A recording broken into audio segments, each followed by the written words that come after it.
ठीक है, शुरू हो जाए।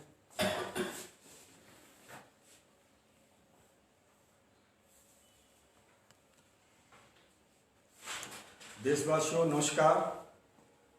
आज आपके सामने मैं अपने फेसबुक पर लाइव हो रहा हूँ और आज का विषय है स्वतंत्रता और समानता। दोस्तों, स्वतंत्रता और समानता, स्वतंत्रता मुझे प्रकृति से मिली है और प्रकृति ने सभी को समान रूप से स्वतंत्र बनाया है। यहाँ तक कि पूरे दुनिया में 7 अरब लोग अपने अपने हिसाब से स्वतंत्र हैं और उनके 7 अरब अपने विचार भी हैं। यहाँ तक कि धरती पर जितने पेड़ पौधे भी हैं उनके पत्ते भी भिन्न भिन्न प्रकार के होते हैं। एक पत्ते एक दूसरे पत्ते से मिलते नहीं हैं। ऐसा हमें प्रकृति से मिला हुआ है। प्रकृति को सभी को अलग अलग बनाया है। सवाल उठता है कि जब आदमी को प्रकृति ने ही स्वतंत्र रूप से बनाया है तो फिर उसकी आज़ादी में किसी को दखल देने का भी अधिकार नहीं बनता है। लेकिन आज समाज में समाज का नियम ही सबको फॉलो करना पड़ता है। इसलिए कि समाज में प्रकृति का हस्तक्षेप नहीं चलता। प्रख्यात विचारक एवं समाजशास्त्री बजरंग मुनि जी का मानना है कि प्रकृति ही ने सभी को असमान बनाया है। अगर प्रकृति ने सभी को असमान बनाया है तो हम उनको सम्मान कैसे कर सकते हैं, जबकि प्रकृति ने सबको बराबर का अधिकार दिया है। तो धरती पर जितने भी संसाधन हैं प्राकृतिक रूप से, जल जंगल जमीन, प्रकृति ने मुझे कपास दिया है, प्रकृति ने कपड़ा नहीं दिया है। प्रकृति ने कपास दिया है लेकिन समाज ने कपड़ा बनाया है। और प्रकृति ने सभी को समान अवसर दिया है। तो एक धारणा बनती है कि प्रकृति ने ही अंबानी के घर पैदा किया और प्रकृति ने ही भिखारी के घर पैदा किया। हम मानते हैं कि अंबानी के घर पैदा होने वाला बच्चा, भिखारी के घर पैदा होने वाला बच्चा, इसमें उस बच्चे का पैदा होने का कहीं भी कोई दोष नहीं है। हम मानते हैं कि प्रकृति ने ऐसा बनाया है। और मुनि जी कहते हैं कि अगर 2 साल का बच्चा है तो वह 30 साल के नौजवान से कैसे समान बराबरी कर सकता है। यह दुनिया करोड़ों वर्षों की है। एक दिन में लाखों की तादाद में एक साथ बच्चा पैदा होते हैं और उसी के हिसाब से मरते भी हैं। लेकिन धरती पर लाखों की तादाद में एक दिन एक समय पर बच्चा पैदा होने वाले के साथ मानते हैं कि इसमें प्रकृति का कहीं दोष नहीं है। लेकिन समाज में भिखारी के घर पैदा होने वाला बच्चा अंबानी के घर पैदा होने वाले बच्चे के साथ वो कैसे समान रूप से दौड़ में शामिल हो सकता है? इसका मतलब कि केवल पैदा करने की ही प्रकृति में ताकत क्षमता है, बाकी पैदा होने से लेकर के मरने तक की भूमिका समाज की है। हम समाज को नकार नहीं सकते। समाज ने ही लकड़ी से फर्नीचर बनाया है। प्रकृति ने लकड़ी दिया है, फर्नीचर नहीं दिया है। प्रकृति ने गेहूं बाजरे का बीज दिया है। गेहूं और बाजरा पैदा करना ये मेरा आपका सबका समाज का दायित्व और कर्तव्य है। वह अपने कीट को जिंदा रखने के लिए वो बाजरे का और गेहूं का और विस्तार करे।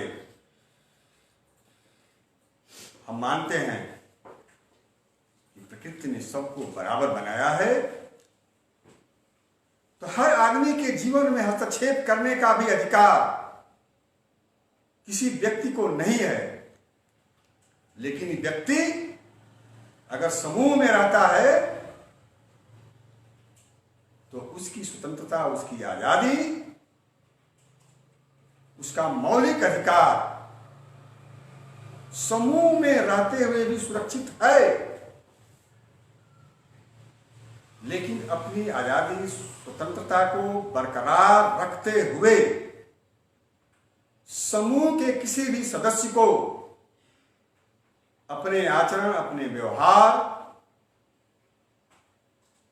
या संसाधन की लूट में कहीं हस्तक्षेप नहीं कर सकता, दूसरे की आजादी में दखल नहीं दे सकता। साथियों, एक साल दुनिया में पैदा होने वाले बच्चों के साथ समान रूप से उनको अवसर दिया जाए। अगर अंबानी के घर बच्चा पैदा होने वाला और भिखारी के घर बच्चा पैदा होने वाले का समान रूप से शिक्षा, चिकित्सा या तमाम जितने उसके मौलिक अधिकार हैं एक साथ शुरू किया जाए, एक रूप से उनको दौड़ने का अवसर दिया जाए, न कि अंबानी के बेटे के साथ, सोनिया गांधी के बेटे के साथ झोपड़ी में रहने वाला भिखारी का बेटा कैसे दौड़ में शामिल हो सकता है, कैसे विकास की मुख्य धारा में शामिल हो सकता है। मुझे लगता है कि यह जिम्मेदारी समाज की बनती है, सोसाइटी की बनती है।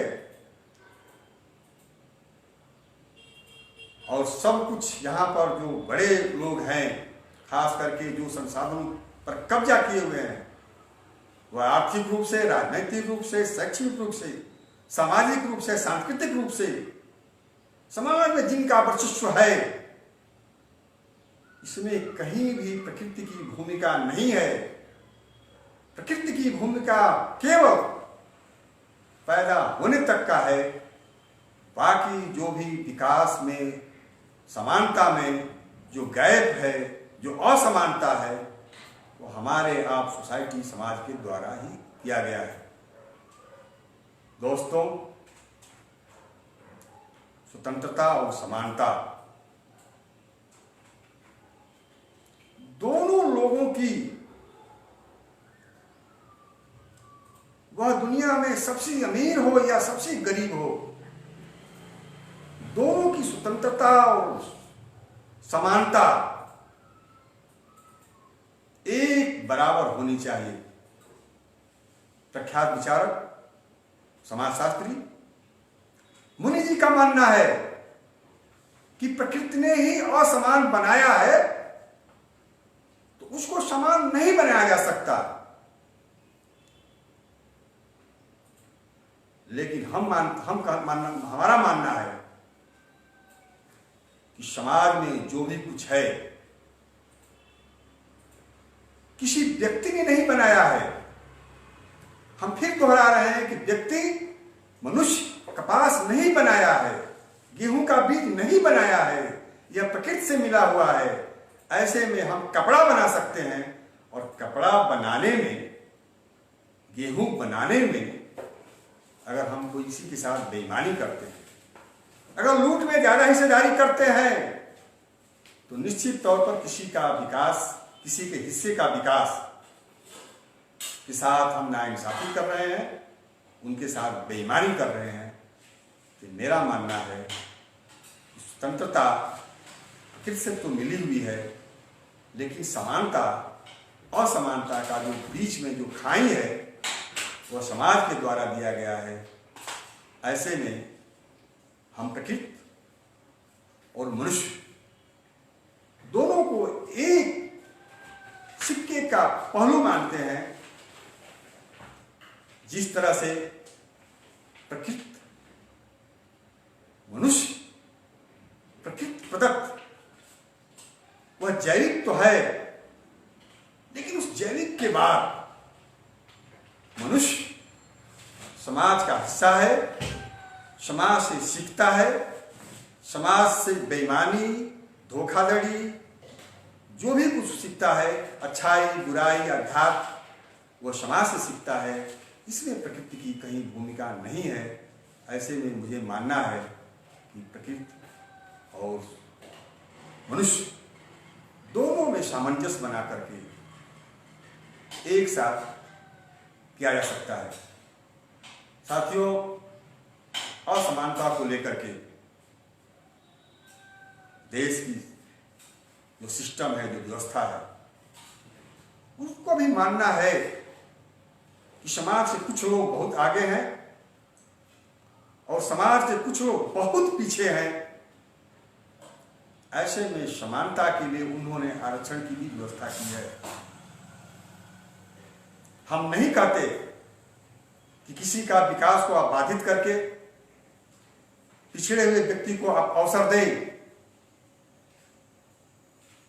लेकिन पिछड़े हुए व्यक्ति को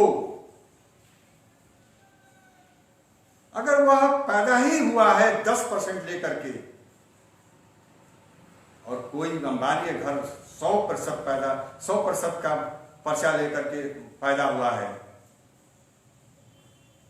तो ऐसे में आप इतने बड़े असमानता को, इतने बड़े खाई को कैसे समान बना सकते हैं?